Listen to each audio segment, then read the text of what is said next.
Welcome back to HISD Unscripted. Today we're diving into a really important conversation about where we are as a district and when it comes to student learning and our performance. So we have our amazing curriculum team here with us today. So I'll just let them go ahead and introduce themselves. So I'm Tessa Stow. I'm coordinator of digital innovation and instruction. And I'm Jennifer Jolly, and I am the director of literacy and instruction. And I'm Chris Norton. I'm the executive director of curriculum and instruction. Well, perfect. And y'all should know who I am by this point. So if you don't, my name is Esquivel, and I'm our director of media and communication here at Hereford ISD. So y'all have introduced yourselves, but kind of introduce the rest of y'all's team that isn't here today. I know y'all have a few more that are downstairs working hard. We do. We have Jana Price. She is our director of leadership and instruction. And so she does a lot of work with our principals in the schools and just making sure they have what they need to run their campuses. So that's an important job. And then we also have a director of accountability and instruction, which is Sherry Clark. And she's actually getting to retire. So we're jealous of that. Not jealous. We love Sherry. I'm jealous. I want to retire. That's what I say. Listen, we got good, important work. We got to stay. But we're happy for her. For sure. Well, I know that y'all's curriculum department does a lot of work for our district and a lot of work behind the scenes. And so we wanted to bring y'all on, just talk about the wonderful things that y'all are doing in our schools. Y'all are at the front lines of everything, getting to work with our teachers and our students on a daily basis. And I just don't think that our community really knows what y'all do. And so that's where we're at today. We do it all, Kara. We do it all. Y'all do. Y'all are always busy. Y'all are always running around everywhere. So should we tell them kind of like what we feel we are of the district, that we feel like we're the heartbeat of the district and how everything kind of flows from that? And I think a lot of people don't realize that, but that's like how important it is to us. I mean, you can't do anything without your heart, right? Mm-hmm. So that's what we value it as, like we're the heartbeat of the district, and we want to do everything we can to get the heart healthy and pumping and doing all the great things. I love that. I love that little analogy. Yeah. Literacy girl. Yeah, you got it exactly right. Okay, so shifting a little bit to the negative for just a second. Yeah. There's been a lot of talk about our accountability ratings, and, there was a whole lot of drama with accountability in the state and when ratings came out and all that stuff, and we finally got them this year. So we are a D district, but what does that actually mean? In what context might people be missing? So accountability is a beast. And so what I do love about accountability is it is making sure that districts are doing our job to make sure that we're giving our students the best chance that we could possibly give them throughout their educational career, from starting out with our pre-K students all the way to our seniors. When our students leave Hereford High School, we want them to be ready for whatever pathway they choose, whether that's going to college, whether that's starting a career, or whether that's going into the military. So that's big, and you're going to hear that a lot in accountability. We call it CCMR, which is College, Career, and Military Readiness. But what you do need to know about accountability is there's a lot of math behind it as far as what they're grading us on. They're grading us on how well kids are passing the assessments. They're grading us on the student growth that they make from year to year. We're graded on participation in the STAR. We're graded on accountability with attendance. We're graded on our graduation rates. We're graded on CCMR. And so there's a lot of math that goes into those percentages. So it's just about really what it comes down to is this. If we can take students, no matter where they are in our classroom, and we can move them and make sure that they are learning a year's growth, no matter where they started at, then we're doing the job that we're supposed to be doing. And so that's where accountability comes in. I think what people don't realize, though, is when they say, well, students can't even pass the assessments, is the difficulty level of those assessments.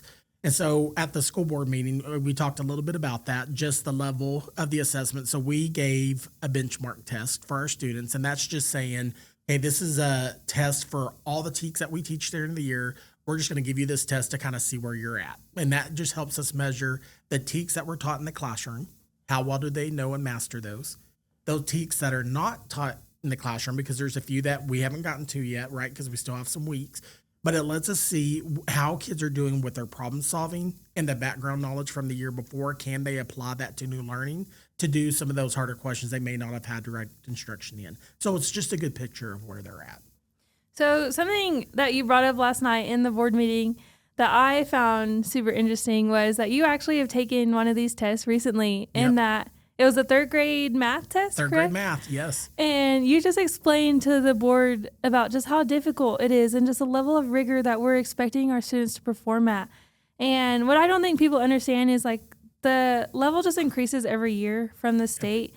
And so at one point, what would have been considered like an A or a B is now considered a C or a D. Yes. And I just don't think that's something that people just realize. That they understand how they don't understand the difficulty level of those exams. And it's huge. So I was taking the 3rd, 4th, and 5th grade math benchmark.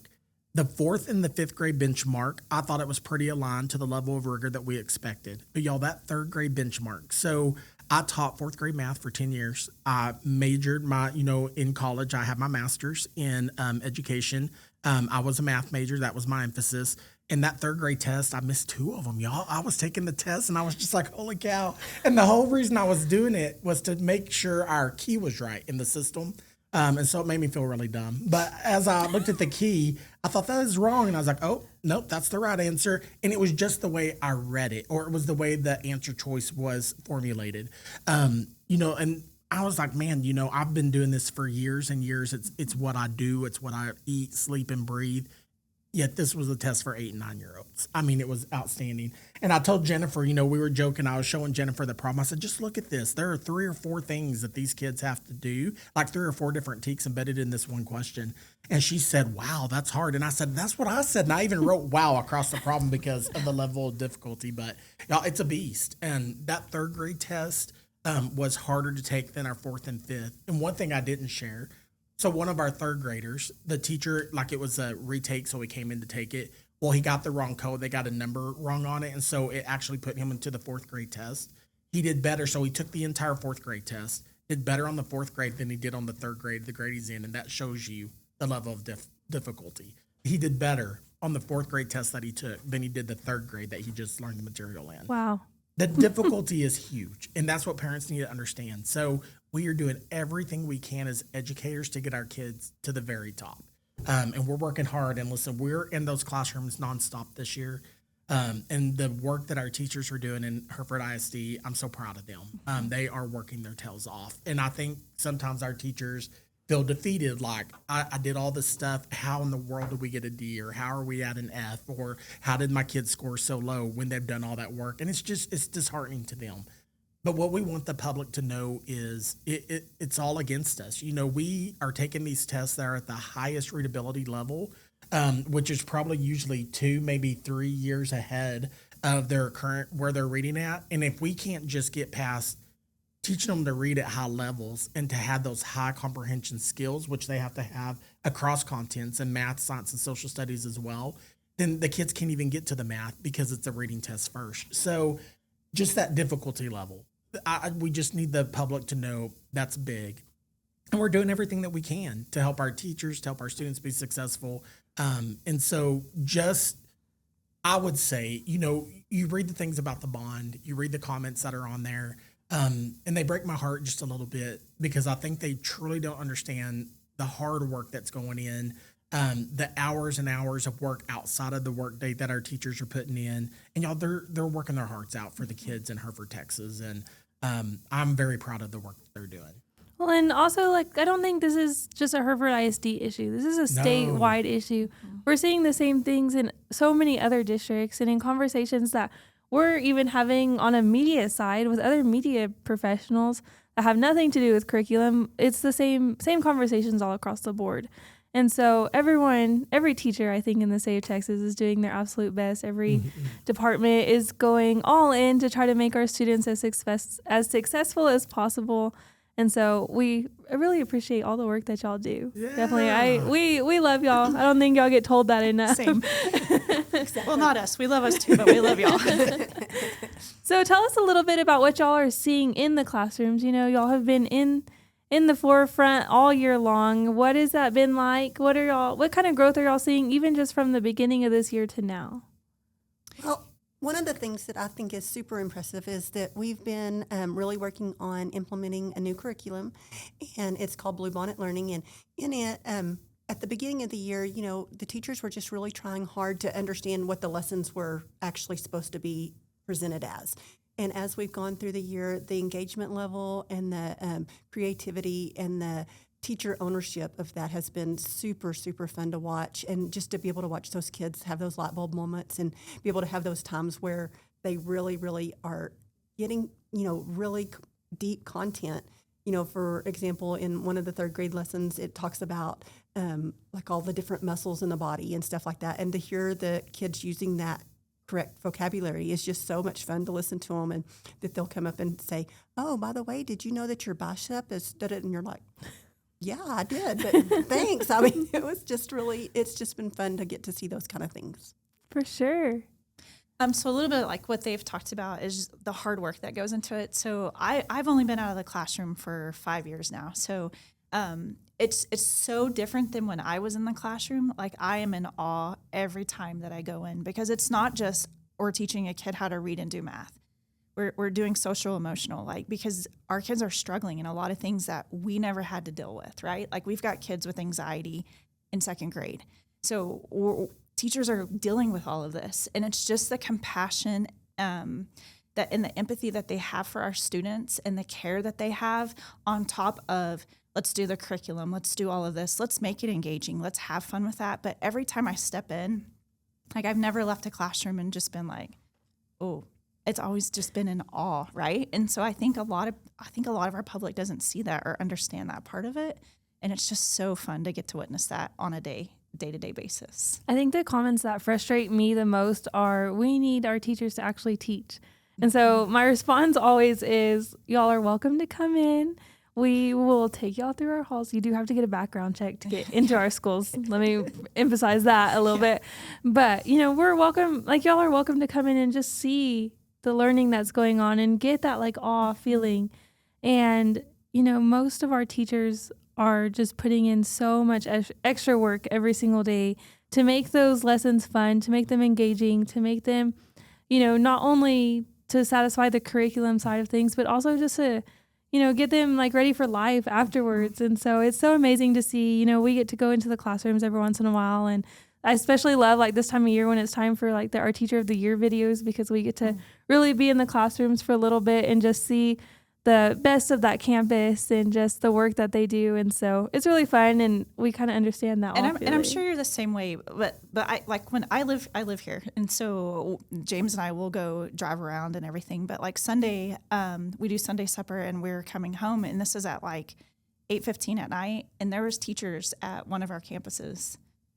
Like, it's the night before they have to come back. They don't have to be there. Like, and you can see all their lights, and it's a certain grade level that's there. And, like, that's the kind of stuff that, like, just brings tears to my eyes, because I'm like, this is your last day where you could be with your family, and you're here getting, you know what I mean? Yeah. And so, like, that's just the stuff that I love to be able to get to see as well.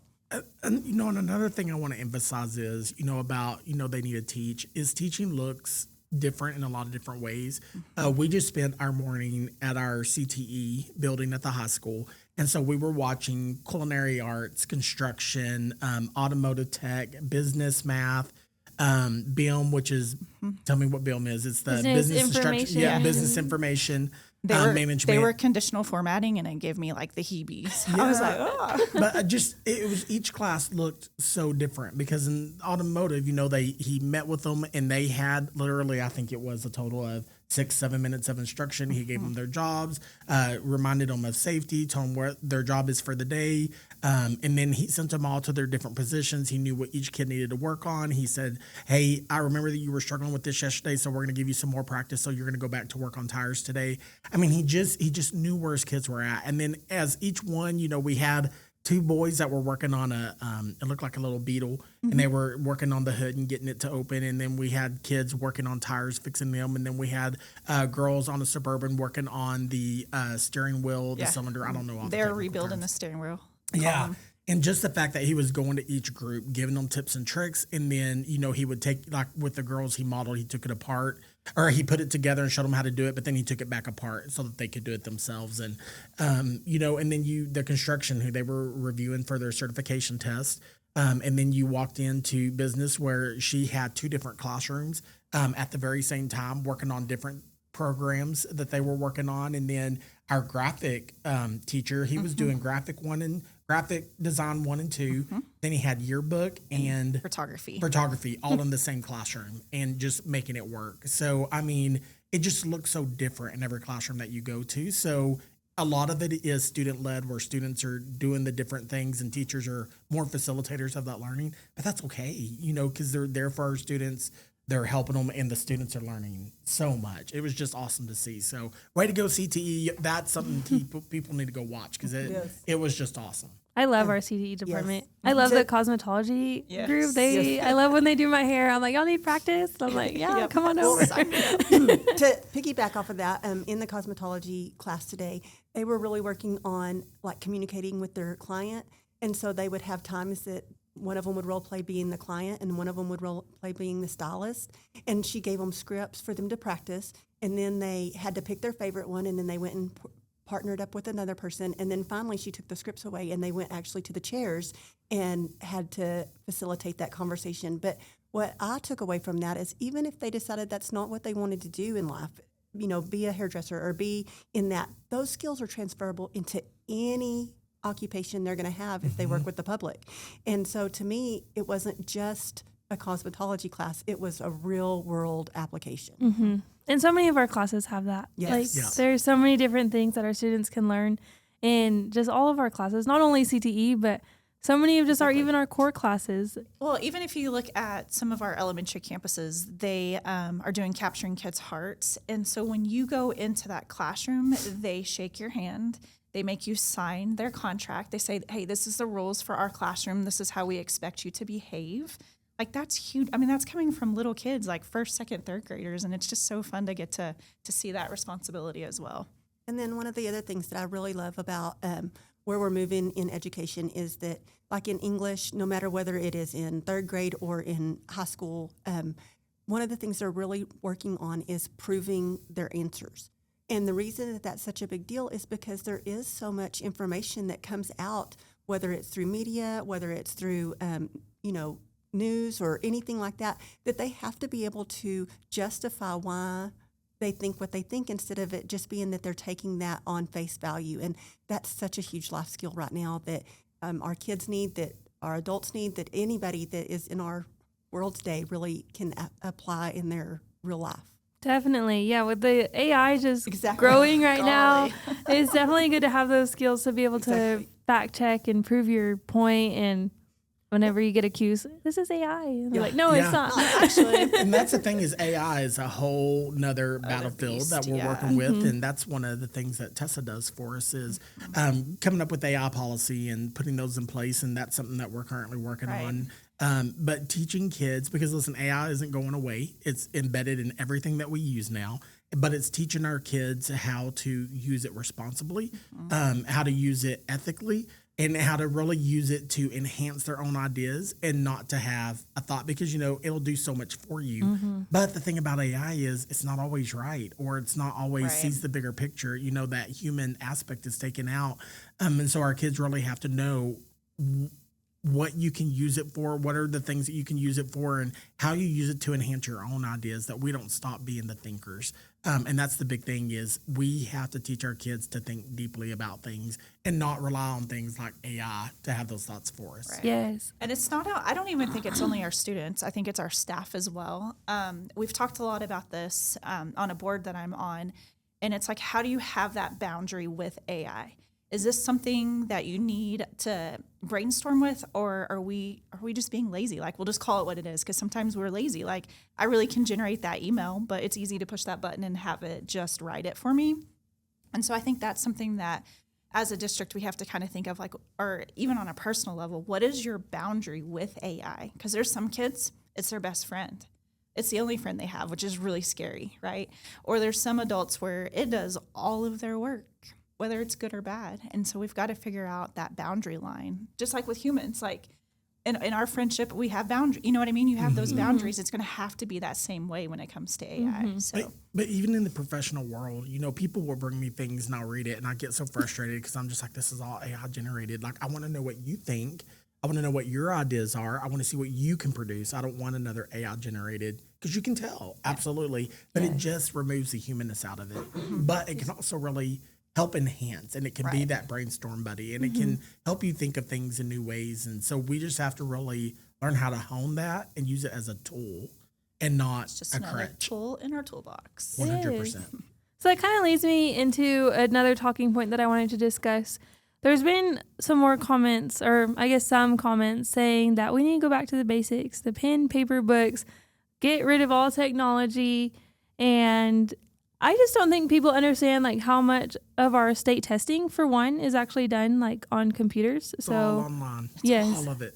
And so like our little babies need to know how to input their answers into the computer. And just so many other ways that technology is mandated to be used in our classroom. So I actually think that y'all do like a really good job at bridging, both traditional learning with the pens, books, paper, all that, as well as technology. I know, Tessa, that you're kind of really involved in that. Tell us a little bit about like how, like what y'all do and how y'all utilize technology in a positive way in our classrooms, as well as the millions of books that it seems like y'all order every summer that are always piled up in our banquet room. Yeah. Have them come look at the warehouse so when we do a tour, they can see that.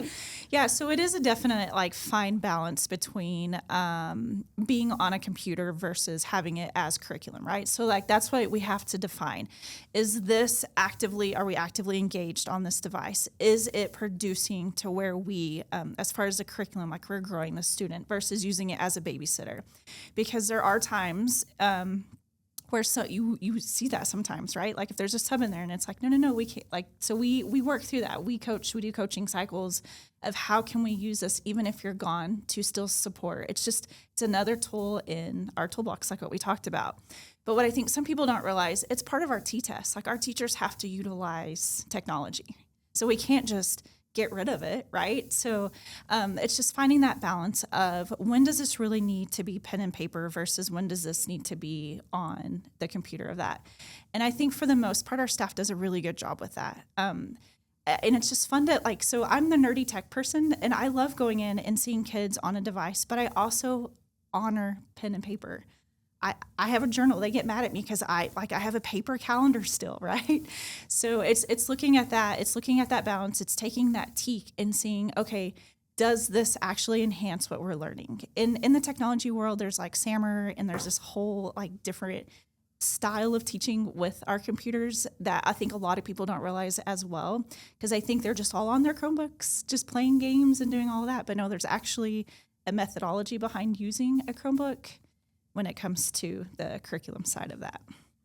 And to kind of go with that too, you just can't though take out the human aspect of teaching. Right. And so whether they're using technology or they're using paper to pen, one of the most important things is the relationships that are built in the classroom. And so depending on what that lesson's objective and the goal is whether or not technology is appropriate. Yeah, the teacher gets to decide that. And I was going to say, we also have to balance with the world that we're living in, right? Because we are preparing our students today for jobs that really aren't even created yet. One of the jobs, when I was working, I came from Region 16. That was one of my last careers.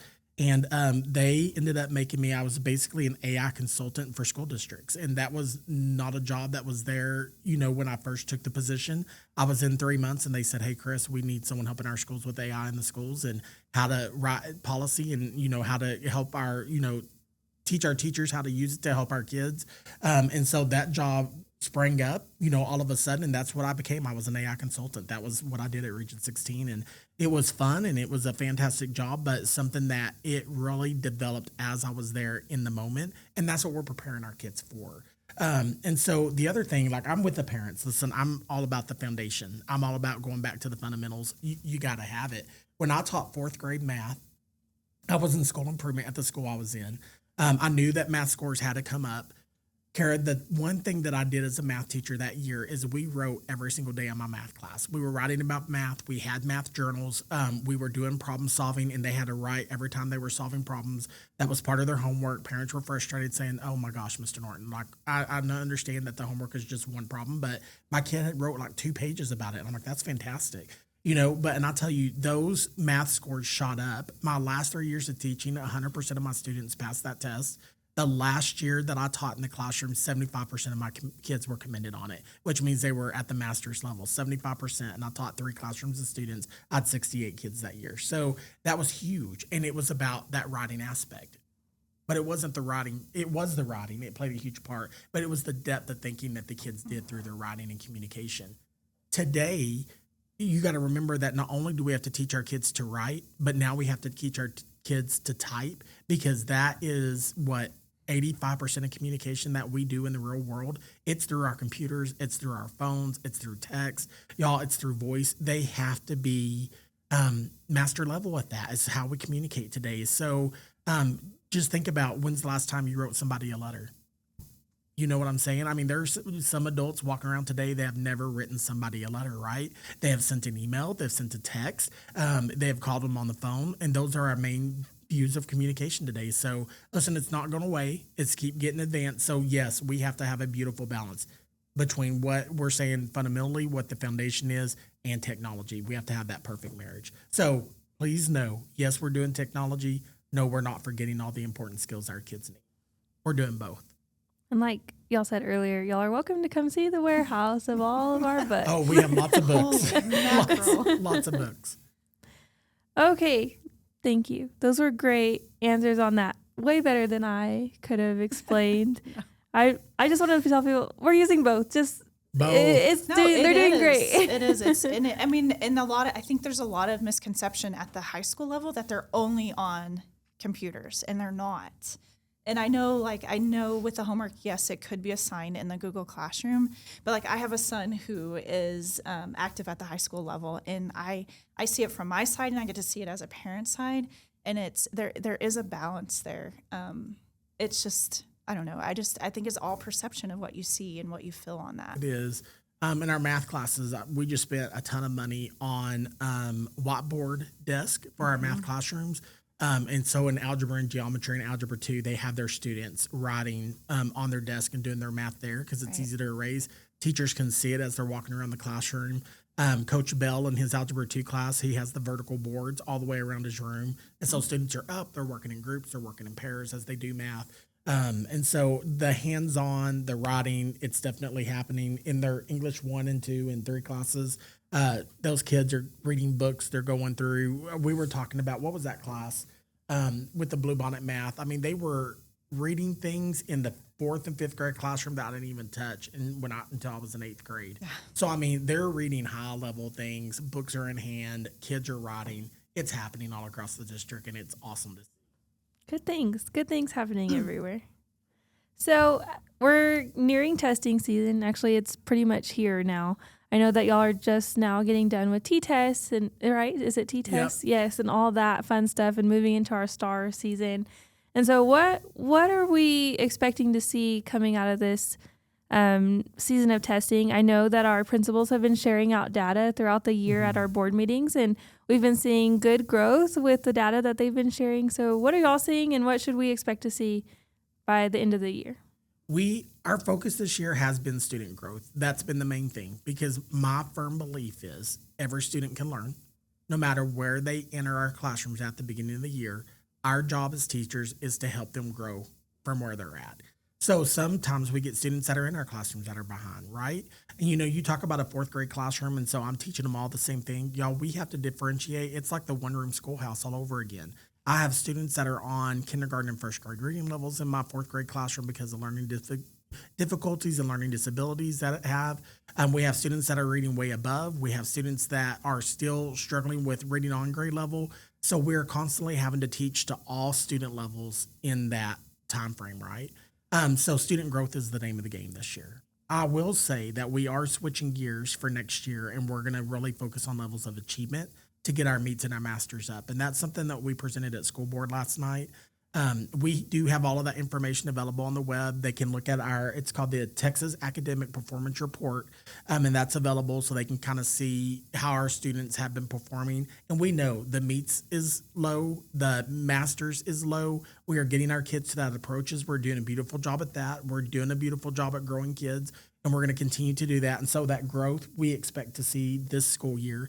And then we're going to continue to challenge and to master and to help our teachers grow that meets and masters category. And so we have a whole thing coming down. Our teachers may love it, they may hate it, but just lots of capacity building, just new ways to teach in the classroom, cooperative learning we're going to talk about, really enhancing the blue bonnet materials that our teachers are using in the class, and then just supporting the heck out of them. We call it the admin building, right?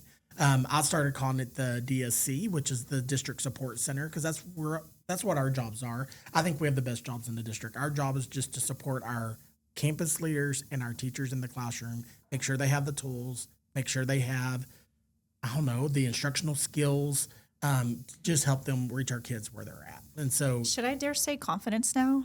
Yeah. Because I feel like they have been beaten up. I'm just going to be really honest. I'm not saying it's coming from us, but it's like everywhere you turn, they feel like they're not doing their job to outsiders. And I feel like that part of that, it goes back to that SEL in kids. I think we need that for our staff too. Yeah. Because it's like whatever they do, nothing is okay. Because it's always something else, or it's always this comment, or it's always this TikTok making fun of something. And so it just hurts my heart because you see every day what they're doing. Oh my goodness, yes. We talk about our job. That's what I tell teachers every day. We have two jobs. Our job is to grow kids where they're at and to provide opportunities. That's what we do as educators. And if we're doing those two things every time I walk in that classroom door, then I did a great job that day, right? And listen, I'm going to have days where, that are easy, that we have a lot of fun, that I feel very productive. And I'm going to have those days where, it just kind of all hits the fan and behavior is off the walls and we don't feel supported and we have all the things, happening at one time. So we're going to have the good and we're going to have the bad, but we have purpose, and those purpose are the kids of Hereford ISD. Mm-hmm. And that's where we're at. And we're excited to be here every single day. Well, and I think too, just back to Tessa's point, the narrative surrounding being a teacher is so negative just out in our world these days. I know, so Lindros is a first-year teacher.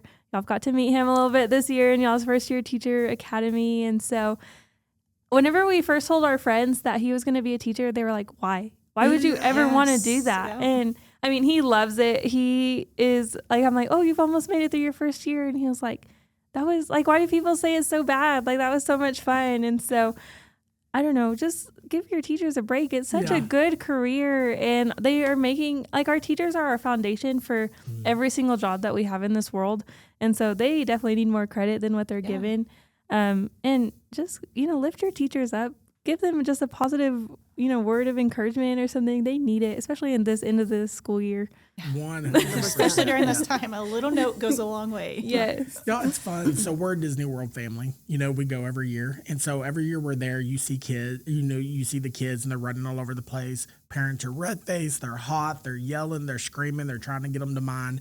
And I just want to tell them, hey, remember what you're dealing with today. Your child's teacher has 22 of those in that classroom every day. So remember that, because as parents, we get frustrated. And we have, 1, 2, 3, 4 kids at home. That teacher's dealing with so many students and so many feelings and emotions. And y'all, it's not a job for the faint at heart, but they do it because they love kids. That's why we're here. And so anyway, love on your teacher. That's all I can say is love on your teacher. They need it. Yes. Absolutely. And one of the things that we want to just, reemphasize throughout this is that we know there's work to do.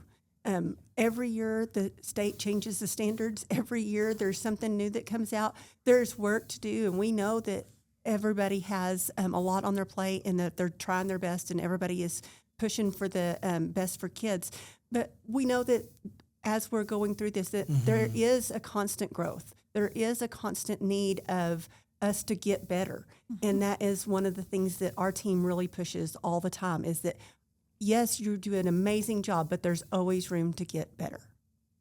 And that's the mindset that we have to go. It's moving from that fixed mindset to that growth mindset, that there are things that I can do. There are things that I can tweak. There are different ways that I can teach to help my kids have a fuller understanding of the curriculum, lesson objectives that we're teaching. Because listen, it's the TEKS, the Texas Essential Knowledge and Skills. And they're tough. They're tough to teach and to help our kids understand and to master at a full level, right, to pass the state assessment. It's a lot out there. And listen, we have a long way to go. Like I said, we're focusing on achievement next year. Like our meets and our masters, it has to come up. And there are things that we have to do differently in our schools. We have to. We don't have a choice because some of the things that we're doing, we're just not getting our kids there. We know that. Our teachers know that. Our campus principals know that. And the hard work is going to be there. We're going to learn new things. We're going to build capacity. We're working on new curriculum. Everything the state has saying this is what we need to do to educate our kids. Listen, we're doing it. And so I think part of it is we're all being pushed to our limit to make sure that we're changing and doing new things. And, Chris Norton is the sledgehammer of change, and I'm coming in and saying, hey, we gotta change this up, and change is hard. But I think it is a big job ahead that we have, but I think we have a clear vision and goals to get us where we need to be. Maybe I should add y'all to the, make sure you leave a note of encouragement for our curriculum team as well. They need it. Well, before we close out today's episode, is there just like one sentence, one thing that you want our community to just really understand, either about our teachers, about our district, about your department, anything like that? My sentence would be, it's a partnership. We need y'all. We need y'all to have our back. We need you to understand what we're doing. And we invite you in, but it's a partnership. Our teachers can't do it. We educators can't do it. It's us with our community that's going to make the benefit. When we come together, that's such a powerful thing, and it's going to benefit all kids. But we're a team. We love our community. We love Hereford. But we got to work together, and our kids are going to benefit from that. Definitely. My favorite thing that Chris has brought to this team is just that idea of that our whole job is to create opportunities. Mm-hmm. And whether the kid decides what kind of opportunity that's going to look like for them personally is the benefit of having a public education, is that we have so many different avenues that they can explore and be able to be successful in. And so that is one of my all-time favorite things that he says on a daily basis is, guys, we're working to create opportunities. And so to me, that just is such a huge goal and something to keep our eye on the prize. Love that. So mine would be capacity for both kids and staff, just to make them the best that they can be, because we have amazing kids and amazing staff here. I'm a little partial. I grew up here. I love Hereford, like big puffy heart, love it.